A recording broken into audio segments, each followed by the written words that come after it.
هذا انا كي كنت في الجزائر كنت ما عندي حاجه في اللغه بصح سيرتو لونجلي كنت نكرهها وماشي ما قدرتش نتعلم، ما حبيتش، باسكو اي حاجه اذا ما اقتنعتش بها وما حبيتهاش ما تقدرش تافونسي فيها. وماشي معناتها انت غبي، لا كو سوا لغه خدمه او مهاره حاب تعلم تقدرش ديرها فوق قلبك، على هذيك تدخل بلديه يشنفوا عليك.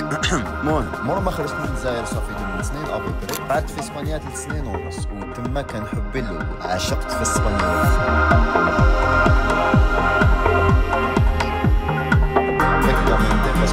ابخي جوزت واش كتب لي ربي في بلاد اللي فيها السخانه والبحر الميديتيراني، ورحت للبلاد اللي دائما مغيمه وفيها الشتاء، اليونايتد كينغدوم ولا بريطانيا. يا تماك وين بديت نتعلم انجليش بالسيف عليا، باسكو كون ما تتعلمش اللغه تاع البلاد اللي راك ساكن فيها راح تصعب لك المعيشه بزاف. دخلت لندن في 2020 ايامات الكورونا، وبديت نخدم واحده من احسن الوظائف في العالم، والعكس صح، فود ديليفري ولا ليفريزون. يا اي وي بزاف ما على بالهمش بلي قبل الخدمه اللي لابتو عرفوني بها. عامين ونص وانا ليفري في الماكله، خاصك تاكوز بيتزا سوشي اهدر يا حد. سكي بوزيتيف سي كو كنت نتعلم اللغه وانا خدام، كنت دائما نقصر مع لي كليون لي ريستو حتى لقيت روحي رفدتها. سما اون فات ما قريتهاش بورك اوت ستيل، مي نو ساسكو ما كنتش عاطي لها اهميه كبيره، حتى صرات لي واحد الحاجه اللي بدلت لي تخمامي. جوان 2023 جاتني لوبورتونيتي باش نخدم مع واحده من اكبر شركات الطيران. نقول لك بلي رانا نعيشوا في الركام تاع العشريه السوداء. قبل العشريه السوداء في الجزائر العلم كان حاجه كبيره في الراس، الاستاذ كان محبوب شغل نبي، الفن كان عايش في الشوارع، مسارح معمره وموسيقى تحكي على الحريه والحب، والسينما تصور حياتنا بصدق،